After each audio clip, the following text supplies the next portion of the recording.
Okay, so the first hand history we've got is a hand that you played, Eric, at 50 cents a dollar. It is. Why don't you walk us through the action a little bit?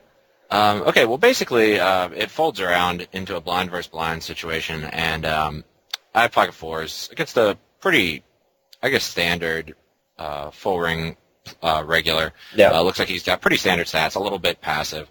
So I'm going to go ahead and steal for sure. And he ends up making the call.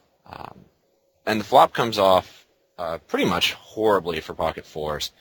And I end up deciding that I want to bet based on like the thought process of like he can't really have a big hand based off of his 3-bet versus steal.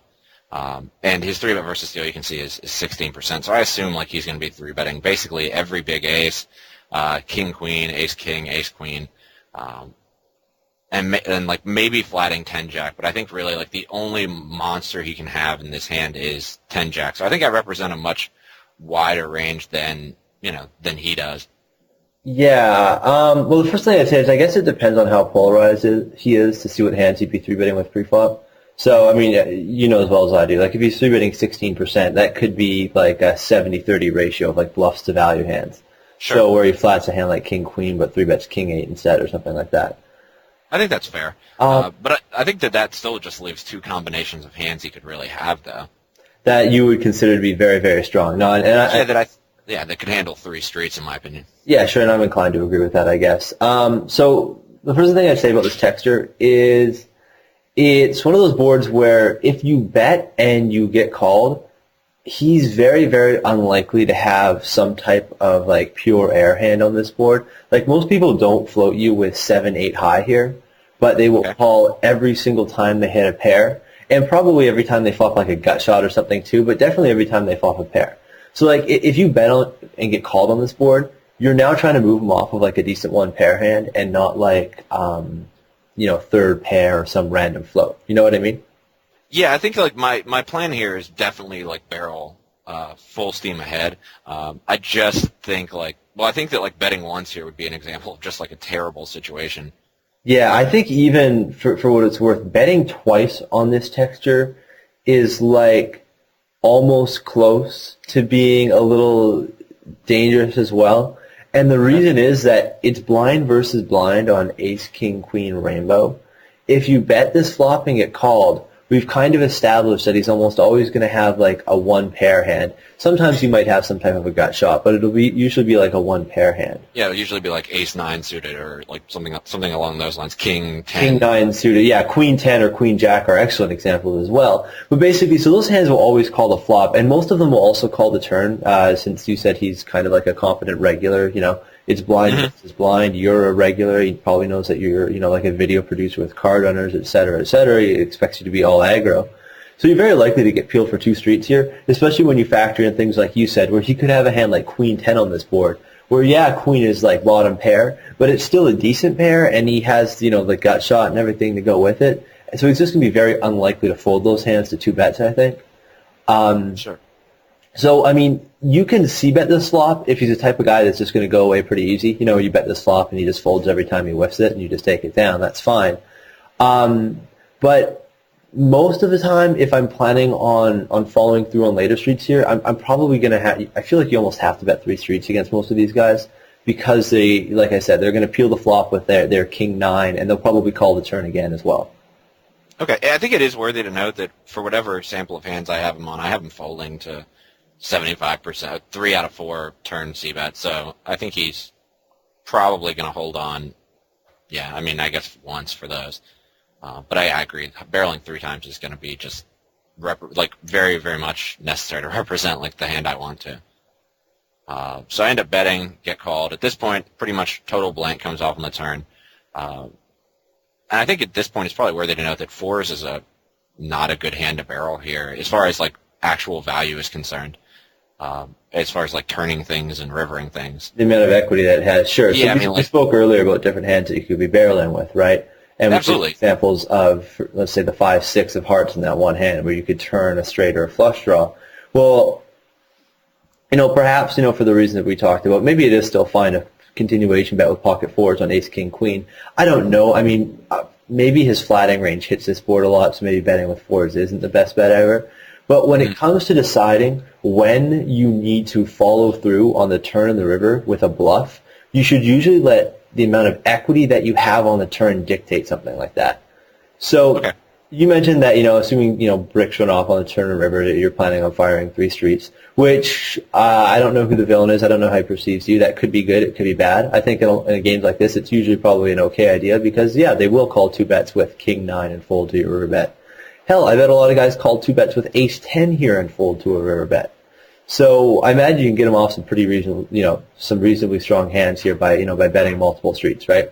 Sure, and that was kind of the idea, was just keep firing and get them off. Hands, I mean, really, as far as the hands I think you can hold on with, I mean, I was just assuming that king, queen, and 10 jack were really the only options. Yeah, I know. I mean, obviously, if, let's say this hand gets to showdown, he sees that you're triple barreling pocket fours, maybe his calling range becomes much wider, so you need to tighten up on the bluffs and maybe start betting wider for value against him or something. Yeah, absolutely. I think also there's like with the turn flush draw coming in, I think there's also now like a couple queens that turn diamond draws and maybe like an ace 4 of diamonds or something like that as well. Those hands might peel you anyways. The more dangerous thing about a diamond draw coming off is that it gives him reason to not put you on made hands here, right? Like let's say normally on ace, king, queen, rainbow, when you bet, he expects you to give up a lot with your air, but now in the flush draw turns, he thinks that you could show up with draws, so he continues to call down, right? Yep. So sometimes when draws turn, it's something that will make your opponent call wider because of what their hand is. So like, I'm not sure if we talked about this earlier, but the flop is like 10-7-4, the turn is an 8, and now he peels another bet with 8-9 because he also has a pair, right? Or with 7-9 because he has a pair, but he picked up that open-ended straight draw, right? Sure. But this is more of a texture where draws turning might give him a draw, but he probably would have called those hands anyways. So they're sort of bad cards to come off because they might get you looked up lighter, basically, because there are now hands that you could conceivably be bluffing with. True. But anyways, okay, so on this turn and for whatever river comes off, let's say you decide that, this board is, and this situation is just so awesome that you can bluff here every single time. It's just your opponent is that exploitable. He's just going to be folding that often. Then by all means, bet the turn and bet the river with pocket fours every single time. It's fine, right? Yep. However, I'm inclined to think that, it is 100 no limit full ring. There probably are plenty of spots that'll come up like this where you can just bet the turn in the river regardless of what you have because it's going to work so often. This could even be one of those spots. I don't even know. But I'm still inclined to think that, you should be selective about when you decide to triple barrel here, right? Okay, and when you say selective, how do you mean? As far as choose, like when you are going to bet the turn, bet the river as a bluff, and we're kind of operating under the logic that if you bet the turn, you should bet all rivers here, and follow through. Yep. Then I would prefer to choose hands that have better equity when called on the turn. Just because, every now and then, you're right, he will have king, queen or something. He will actually have some sort of a hand. He might have ace 10 and want to call you down, et cetera, et cetera. So, or maybe he'll want to make some big hero call against you. So every now and then that's going to happen. And just in case it does, it would be nice to have some sort of a backup, some way to actually win the pot. So the something turn, like 4 or 5 of hearts or something along those lines? That would be a good starting place, yeah. So the turn is the deuce of diamonds. Maybe it would be nice if you could say to if you say, okay, you know what? It's an okay spot to bluff, so I definitely need to be bluffing here sometimes. How do I decide when to bluff the turn and river here? Well, how about do it every single time or some percentage of the time when you turn a flush draw, or when you have a jack or a 10 for some type of a gut shot, or when you have, like you said, 4 or 5, right? Sure. Something like that, where you have not only the power of your bluff or whatever you want to call it, but you also actually have a way to win the pot when called. Okay. And so, I end up betting again, get called. And then I think make a relatively large mistake by betting just a super large amount on the river, almost a pot-sized bet. And I think that just polarizes my range to an ugly place. You are kind of triple barreling here for value, and I think the first time it happens, it's not like you're trying to represent ace-7 here or anything. You're trying to represent something like probably, I don't know, really good top pair or better hand. Sure. Making like a kind of a polarizing bet is okay, or it's not like the end of the world. I do sort of feel like that 30 probably will accomplish the same as like 24 will here. Okay. But anyways, okay, so you bet the river, and... Yep, and get looked up pretty light. Which was unfortunate. But I think overall, I think the logic was pretty sound on, like, he can't have a monster hand. I think he just probably out-thought me on that one. Yeah. Or just held on for his life. Yeah, it's one of those things where he's either probably a step ahead of you or a couple steps behind you, where, you know, he's either expecting you to put him on a lot of hands like King 3 and want to call down really light, or he's like, it's blind versus blind. I've got second pair. I got to call. It's one of the two. Sure. So you either got outplayed or you just kind of happened to get quote-unquote lucky, which I guess makes you a fish for bluffing. But yeah, I guess. I mean, I'm not wild about his call anyways. I mean, it just seems like he's obviously just got a total bluff catcher here. Well, yeah, I mean, I guess it depends on how you look at it. I mean, given the information that he had, you could probably say something like his call is eh.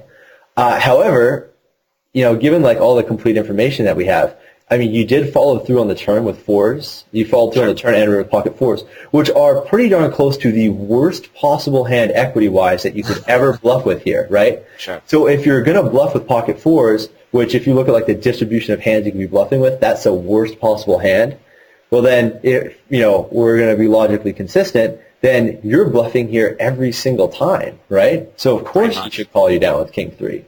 I'm sure that's not what he was thinking about, but in general, yeah, I think the thought process is okay. I might elect to try and go for a better hand, and then, you know, bluff there when I have the 6-7 of diamonds or something like that. Okay, I mean, yeah, I think the better hand is pretty consistent with the message we're sending, you know, in this video of just, you know, pick your, like, bluff, you know, with the hands that have the most equity. Most definitely. So anyway, so let's go ahead, and I've got another hand, so let's go ahead and take a look at that. And awesome. Pause the video and be